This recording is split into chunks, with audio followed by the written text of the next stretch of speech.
For missing an $860 HOA payment, Jenna Thompson faced the unthinkable. They came to take her baby. HOA President Leslie Granger ran the neighborhood like a private dictatorship, hiding cruelty behind fake policies and a polished smile. But Jenna fought back, and one viral video lit the fuse that turned her story into a national reckoning. Just wait until you see how this battle for justice exploded, and why in the end, the system that failed her was forced to kneel. Jenna Thompson sat on the edge of her couch, cradling her 3-month-old daughter against her chest. The infant latched onto her breast with soft, rhythmic sounds that brought Jenna a rare moment of calm. The curtains were half drawn, sunlight leaking through like warm syrup over the baby's blanket.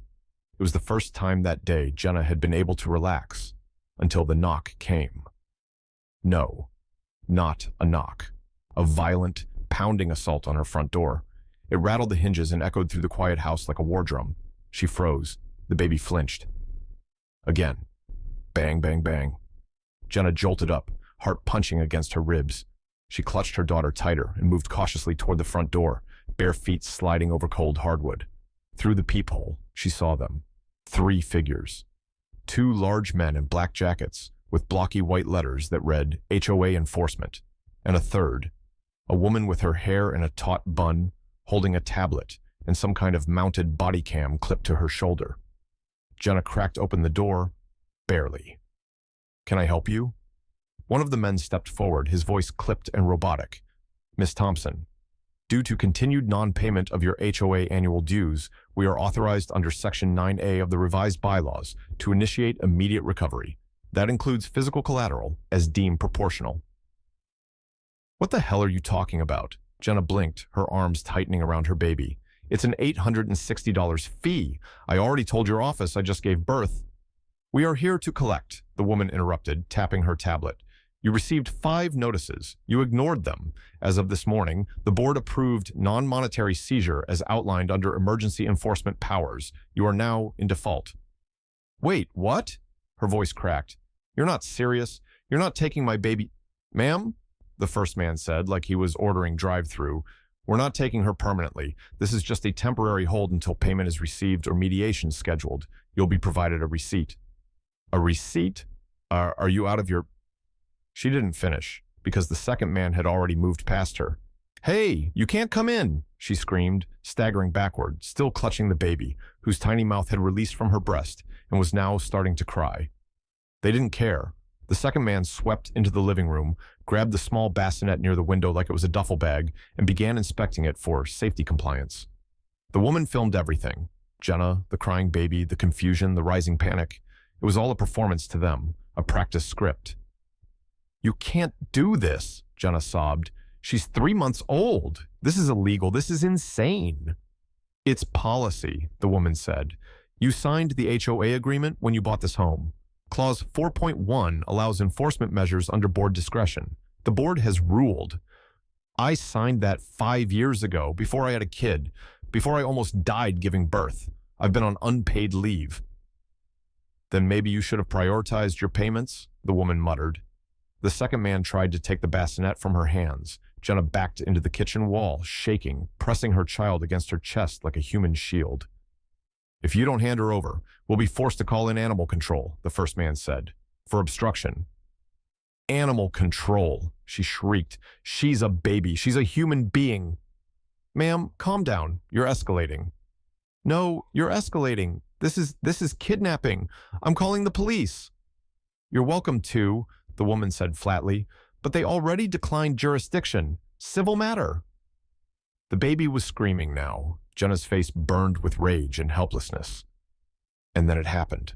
The woman gave a nod. The man lunged. Jenna screamed, twisting to the side, shielding her daughter with her body. But they didn't grab the child. Not yet. They took the bassinet, walked out with it like they'd just repossessed a coffee table, all while filming Jenna's breakdown. As they stepped off the porch, the woman turned and said, "You'll receive further instructions via email. Have a nice day, Miss Thompson." The door closed. Jenna collapsed to the floor, still clutching her baby. Her world had just been shattered by an $860 debt. And no one, not the neighbors, not the authorities, not even the damn HOA hotline, had lifted a finger to stop it. Jenna Thompson hadn't felt truly rested in months. Her body still ached from the emergency C-section that saved her daughter's life, but left her with permanent nerve damage in her lower back and a thin, angry scar that refused to fade. Once, not long ago, she'd worn Navy scrubs and walked 12-hour shifts at the county hospital, comforting strangers and saving lives. But now she was jobless, healing slowly, and parenting entirely alone in a neighborhood where no one knew her name and didn't care to learn it. Her husband, Connor, had walked out at 8 weeks into the pregnancy. No fight, no final words, just a note on the counter that read, "I can't do this." She hadn't heard from him since. She filed the paperwork, stopped hoping, and poured every ounce of herself into surviving the next 7 months and bringing her baby into the world. But survival didn't pay dues. The HOA notices had started stacking in her mailbox like a countdown. Past due. Final warning. Enforcement action imminent. She tried calling, tried explaining. "I just had a baby. I was hospitalized. I'm behind, but I'm catching up." They never called back, and now they'd taken her daughter's bassinet. They'd filmed her screams like it was entertainment. They'd walked out like they had every right. She didn't sleep that night. Her daughter wouldn't stop crying without the familiar walls of her cradle. Jenna rocked her in her arms until dawn, numb from exhaustion and shaking with rage. By morning, she couldn't take it anymore. She wrapped her daughter in a blanket, shoved her into the old carrier she used for grocery runs, and drove straight to the nearest police station. The desk sergeant was a man in his early 60s with thick glasses and a slow blink that made him seem perpetually confused. Jenna stood in front of him, disheveled and pale, her voice trembling as she tried to explain. "They came into my home," she said, tears running freely. "They took my baby's bed. They said they were enforcing dues. They said they had authority under some clause I've never even heard of. They filmed me. They threatened to take her. Isn't that illegal? Please, tell me it's illegal." The officer stared at her for a long moment, then sighed and rubbed his temples. "Well, ma'am," he said slowly, "if it wasn't a physical abduction, if they didn't physically remove the child, technically it's a civil matter. An administrative enforcement, maybe even protected under your HOA's governing documents." She gaped at him. "They threatened my child." "But they didn't take the child," he replied. "Not according to what you're telling me. They took property and, look, I'm not saying it's right. I'm just saying we probably can't help." She stood there, frozen, her body still screaming from trauma, her baby fussing in the carrier, and for the first time since giving birth, Jenna felt something crack deep inside her. Not just anger, not just grief, but a kind of void, like the world had dropped her from its hands and no one was even looking. She went home in silence. The house felt colder than it had before, emptier. The bassinet was gone. The living room still smelled like baby lotion and lavender wipes. Her daughter screamed when she set her down on a folded blanket. Jenna sat on the floor and cried until her shirt was soaked. That afternoon, she found a lawyer through an online form. She couldn't afford much, just the free consultation. His name was Leo Bernstein, mid-40s, tired voice, patient tone. He listened without interrupting, taking notes while she talked. Then he said quietly, "You're not the first. I've had 3 cases like this just this year. This HOA, they play dirty.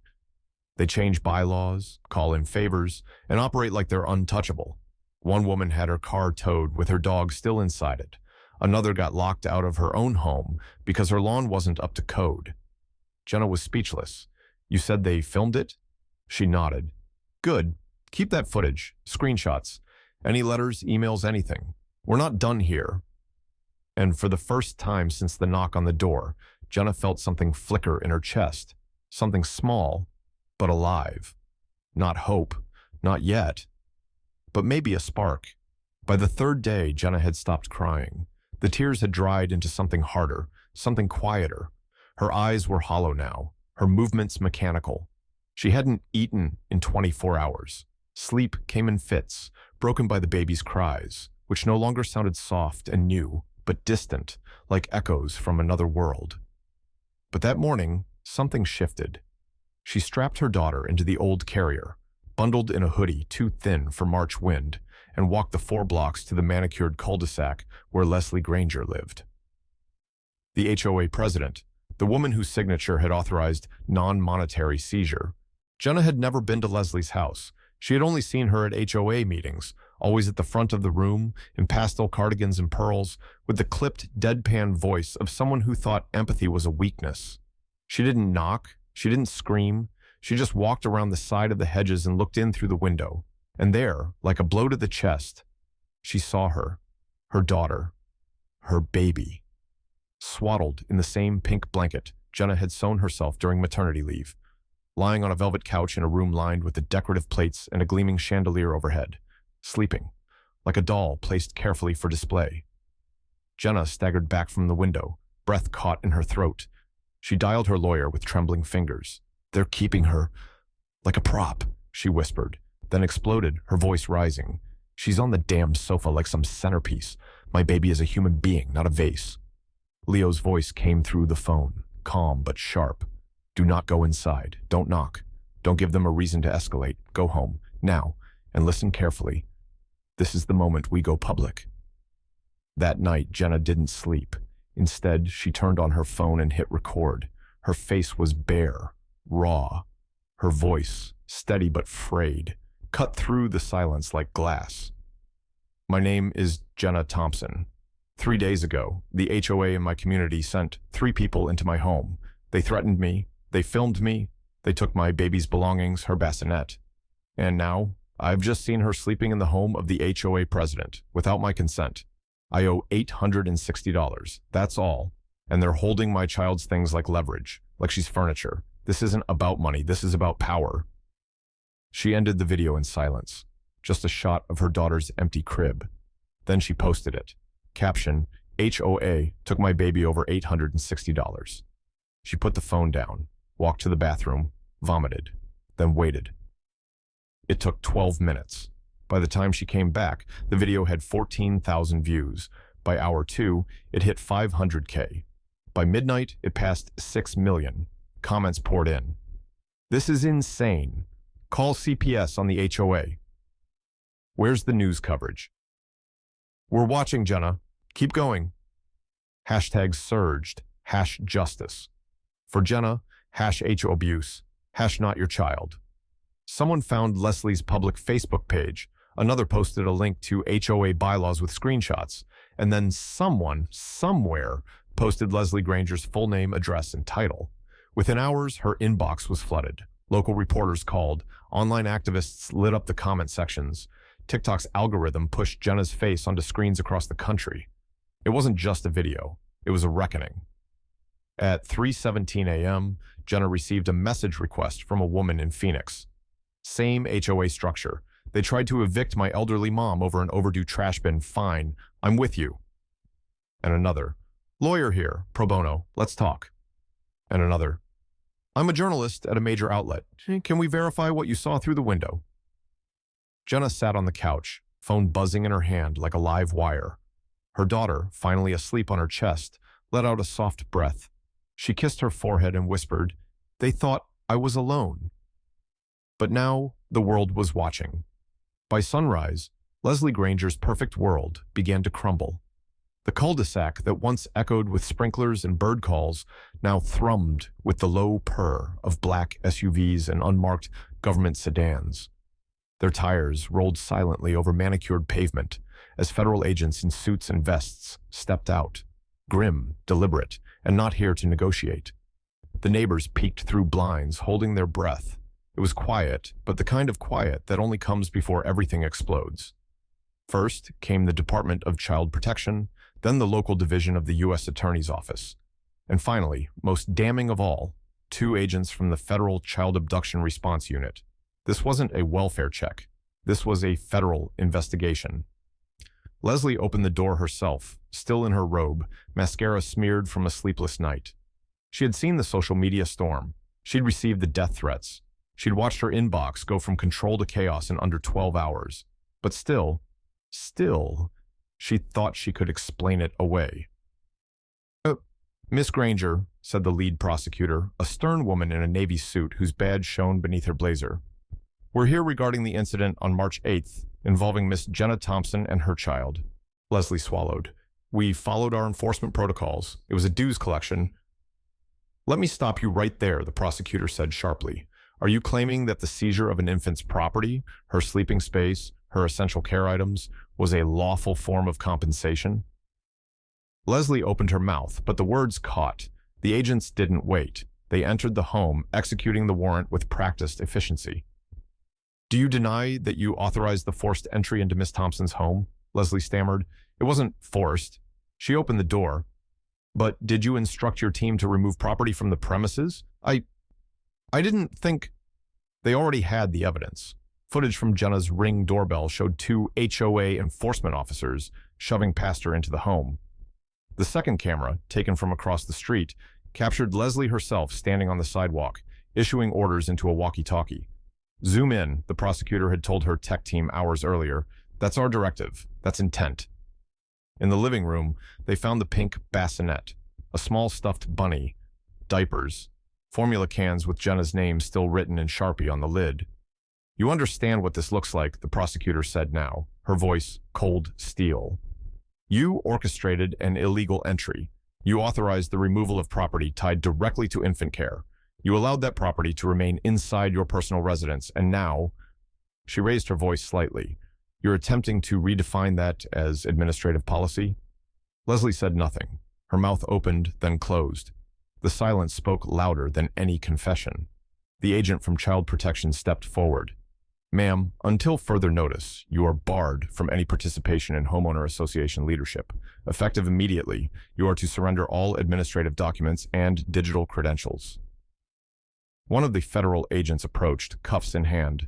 Leslie Granger, you are under arrest for attempted child endangerment, unlawful entry, abuse of administrative power, and contributing to the illegal detention of a minor. You have the right to remain silent. The Miranda rights rolled on as she stood motionless. Her neighbors watched from behind curtains, their eyes wide, mouths slack. This wasn't the HOA they'd voted for. It wasn't even a parody. It was something darker, a dictatorship wrapped in lawn ordinances and monthly meetings. By noon, news crews had arrived. Federal agents raided a prominent Dallas area neighborhood this morning after a viral video exposed a shocking abuse of power by a local HOA. Jenna watched it all from her couch, her baby sleeping peacefully in her arms at last. And across the country, people watched with her. The HOA was formally dissolved by emergency order that evening. All active officers resigned under threat of prosecution. Leslie's mugshot, shell-shocked, smeared, unrecognizable, flashed across every major network. Justice didn't knock. It stormed the gates. In the weeks following Leslie Granger's arrest, the truth began to unspool. Not in a dramatic revelation, but in a slow, chilling wave of administrative paperwork, internal emails, and old court records. What emerged wasn't a misunderstanding. It was a vendetta. Years before the incident that sparked a national outcry, Jenna Thompson had taken on the HOA. At the time, she was still working as a nurse, still married, still naive enough to believe that logic and decency could win in a system built on fear and compliance. The issue had started small, a fine for a missing weed patch in her backyard, then another for a non-uniform mailbox, and yet another for leaving her trash can out past 7 a.m. She requested a hearing, reviewed the bylaws, and realized the charges were inconsistent, not just morally, but legally. She sued and won. It wasn't a headline case, just a small claims judgment in Jenna's favor. $1,284 refunded for illegitimate fines. But the case had a name on the losing side, David Granger, husband of HOA President Leslie Granger and head of the community's enforcement subcommittee. David's reputation took a hit. He resigned quietly, citing family obligations. But inside the Granger home, it festered. To Leslie, it wasn't a legal loss. It was a personal humiliation. From that moment on, Jenna wasn't just a resident behind on dues. She was the face of disobedience. According to meeting records, Leslie began proposing internal reforms 6 weeks after the judgment. These included streamlined enforcement authority, the hiring of a private security contractor called Dominion Compliance Services, and a controversial amendment known as Article 4.1, which allowed the HOA to pursue non-traditional forms of restitution in cases of repeated non-payment. The language was vague, deliberately so. Jenna's name was never explicitly mentioned, but every policy seemed tailored for her. One neighbor recalled a board meeting where Leslie had said, if people like her want to live here, they should learn to follow rules. This isn't a shelter. Behind closed doors, a different Leslie emerged. Gone was the soft-spoken woman in pressed linen who opened bake sales and signed holiday cards. In her place stood someone far more calculating, a woman obsessed with order, image, and control. To Leslie, the HOA wasn't just a community board, it was a shield, a tool, an instrument of reshaping her neighborhood into something clean, symmetrical, predictable. The introduction of armed patrols, property walkthroughs, and automatic lien notices were painted as necessary steps in maintaining high standards. But they were also acts of intimidation. Jenna became a symbol, a cautionary tale whispered between board members over coffee and under breath. Don't end up like her. When the baby came and Jenna missed a payment, it was all the justification Leslie needed. She framed it as policy, as fairness, as protecting the integrity of the community.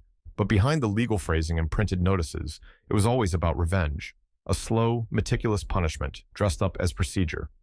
To those close to her, Leslie often repeated one particular phrase: if everyone just pays on time, there wouldn't be chaos.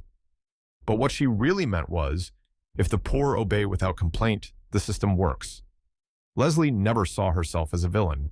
She saw herself as a guardian of order, a keeper of lines and fences and manicured hedges. To her, Jenna represented the unraveling of all that, a woman who had the nerve to speak up, to challenge authority, and worse, to win. That could not be forgiven. So Leslie built her empire, one clause at a time, one vote at a time. She wrapped her war in paperwork and called it governance. And in the end, when the country watched her being led away in cuffs, her face twisted in disbelief, what shocked her most wasn't the charges. It was that the system she thought she controlled had finally turned on her. In courtroom 12B, Leslie Granger sat stiffly behind the defense table, her face set in a mask of confused disbelief.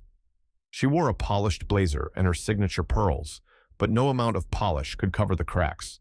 Her eyes flicked toward the jury, searching for sympathy but found only cold distance. She looked like she couldn't understand why she was even here. After all, in her mind, she'd just been doing her job. Across from her stood Assistant U.S. Attorney Morgan King, calm, razor-sharp, unshakable. He didn't pace, he didn't shout. He simply stood, hands clasped, and let his words slice through the room like a surgeon's knife. This isn't about a payment dispute, he began, voice steady. This is about power, and how one woman used it to turn a homeowners association into her own personal enforcement squad. He looked straight at Leslie. She didn't send notices. She didn't schedule mediation. She sent people into a young mother's home, without a warrant, without legal standing, and they took her baby's things, the crib, the bassinet, the essentials of life for a 3-month-old child. Leslie blinked slowly, lips tight, trying to hide the twitch at the corner of her mouth. King held up photos, screenshots from surveillance, board emails, a time-stamped video showing HOA enforcers walking into Jenna's home. On screen, Jenna screaming, her baby crying, no consent, no law. Then he showed the next image, the baby, asleep on a velvet couch in Leslie Granger's living room. She says this was enforcement, King said coldly. I call it what it is, a campaign of intimidation, a personal vendetta, an abuse of every principle this country is built on. He turned to the jury. HOAs are meant to protect communities, not terrorize them. But under Miss Granger's leadership, this one became something else, something darker. He let the silence build. She didn't just break the law, he said, turning back to her. She violated something sacred. She violated motherhood. The word echoed. Even the gallery seemed to hold its breath. She used bylaws like weapons. She buried cruelty under clauses. She wanted revenge, and she used her position to get it. That's not order. That's control. That's corruption. Leslie sat motionless now, hands clenched in her lap, face pale. There are rules for a reason, King said, voice lower now, and today she learns that she's not above them. The evidence was overwhelming. Screenshots, board meeting minutes, witnesses. Every shred of it pointed to deliberate targeting, By the time King sat down, no one had a doubt left, not even Leslie. The courtroom held its breath as the judge delivered the final words. Leslie Granger is hereby sentenced to 15 years in prison. Additionally, she is permanently barred from participating in any homeowners association in any capacity for the remainder of her life. A murmur swept through the room, quiet, stunned relief. Leslie didn't react. She sat frozen, her polished appearance now a hollow shell. Her hands, once so commanding, trembled slightly in her lap. The judge continued. The HOA officers involved are ordered to pay restitution to Miss Jenna Thompson in the amount of $2.3 million for emotional damage, unlawful enforcement, and violation of her civil rights. Jenna didn't flinch. She held her baby close, her eyes dry, her posture firm. No tears, no outburst. Just a deep, steady breath. The breath of someone who'd carried fear for too long and was finally putting it down. The case was closed. She rose, adjusted her daughter's blanket, and walked toward the double doors at the back of the courtroom. But nothing could prepare her for what waited outside. As the doors swung open, a wave of applause and voices rushed in. Hundreds of people stood on both sides of the courthouse steps. Some held signs, "Justice for Jenna, protect mothers, not power." Others simply clapped, chanted her name, or raised their fists in solidarity. The media lights flared, but Jenna barely noticed. She stepped out slowly, the baby resting peacefully in her arms, and looked over the crowd. One woman pressed a flower into her hand. A man nodded, tears in his eyes. Dozens reached out just to touch her shoulder or whisper thank you. It wasn't about fame. It was about being seen. She didn't give a speech. She didn't need to. Her story had already spoken for her. This moment, the cheers, the sunlight, the daughter asleep against her chest, was her real victory. Not the money, not the headlines, but walking free, head held high, with the whole world watching her walk away from injustice. A month after the verdict, Jenna Thompson launched a nonprofit from her living room. She called it HOA Watchdogs, a name that spoke for itself. Its mission was clear: to protect families from abuse and overreach by homeowners associations across the country. What started as a simple website quickly became a lifeline. Emails poured in, parents, veterans, seniors, single mothers, all sharing stories that echoed her own: threats, intimidation, fines for nonsense, silence when help was needed most. Jenna answered them all. She didn't pretend to be a hero. She just listened, shared what she knew, connected them to lawyers, told them what no one else had: you're not crazy and you're not alone. Her story gained national attention, but the headlines never meant as much to her as the late-night calls from frightened moms or the thank you letters from people who finally pushed back. She gave interviews, yes, but her real impact lived in Zoom calls and community meetings, in reposted guides and emergency checklists, in advocacy that gave voice to those who thought no one cared. HOA Watchdogs grew, slowly, then suddenly. Jenna became a trusted name in housing rights, not because she shouted the loudest, but because she understood the quiet kind of fear that settles in when your own neighborhood turns against you. She knew what it meant to sleep beside a child and wonder if someone with a clipboard might come knocking. But not anymore. Today, she still lives in that same modest house. Her daughter plays freely in the yard, and Jenna opens the door each morning not with dread but with purpose. She's still fighting, not just for herself, but for every parent who's been bullied into silence by bylaws and threats. Her story is no longer just hers. It's a reminder: no home should feel like a prison, no community should rule like a regime, and no mother should ever have to fight alone for her child's right to safety, peace, and dignity. Not ever again.